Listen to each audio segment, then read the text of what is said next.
So moving on then in Deleuze, we have the next chapter, which is the fifth series of sense.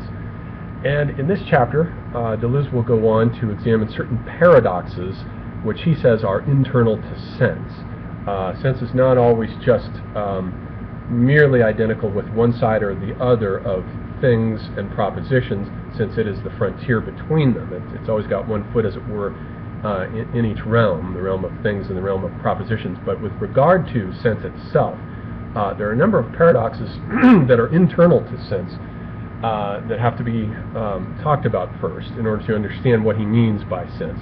And the first of these paradoxes, there are four of them, and the first of these paradoxes is what he calls the paradox of infinite regress, in which he says that for every proposition stated, you can never state the sense of what you're saying, since sense is always presupposed. And in order to state the sense, when you make a proposition, you're making a denotation, but in order to state the sense of the denotation, you're always already in another proposition to make that sense clear, which involves another proposition to make that sense clear, and so on, in an infinite regress.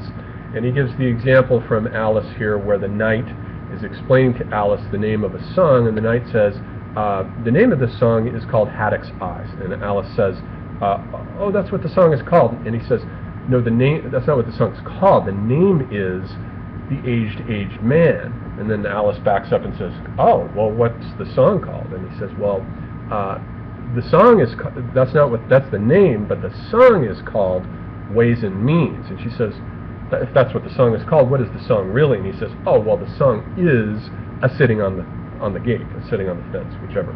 So in this case, it's not an infinite regress, since there's a limited set of terms there, but in each case, the denoted statement requires another proposition to state the sense of what was implied in the previous proposition, but in order to state that, he has to resort, N1 presupposes N2, which presupposes N3, and so on, in an infinite regress. So that's the problem, one of the paradoxes of sense, and he says that this can lead into the second paradox of sense, which is a possible attempt at solving it with what he calls the paradox of dry reiteration, in which the sense event, the effect of the proposition, can be doubled by producing a double proposition that extracts the sense event out from the proposition. But in that case, then you have a second proposition that is merely a double that dryly reiterates the original proposition. So the doubling of the proposition itself also becomes a problem. Then he moves on to the third paradox, which is the paradox of neutrality, in which, and this is a much more complicated paradox, in which he says that basically the problem with sense is that it's neutral, and this is the paradox of neutrality. It's neutral when it comes to the old Kantian categories. The categories of Kant had been quantity, quality, relation, and modality. And there is a degree to which, if the sense is extracted and doubled, it's extracted from the denotation and doubled, but there is a sense in which sense is different from any of the modes of the proposition. And these four categories, with their three subcategories each, according to Kant, are modes of transformations of the proposition that sense is neutral with regard to. For example, and most of these categories come in terms of pairs of mutually exclusive opposites, like, for example, quality, where something is or it is not. If you say God is, or if you say God is not, the sense of God is still the same in both cases. An animal is still an animal, as he says, quoting from Avicenna, whether the animal is considered in the modality of a universal or whether it's considered in the modality of a particular or a singularity. The essence of the animal is still an animal, and so the sense is neutral with regard to these pairs of opposites, these opposing categories that are said of the proposition. So all these different categories which come in pairs of opposites are they're completely, sense is something completely different from them. When in logic you're always ascribing predicates to, it has to do with, propositions have to do with denotation and with signification, but sense is entirely separate from denotation or signification, and so it's neutral with respect to them. It's something very different from any of the classical Kantian categories, which is a kind of paradox unto itself.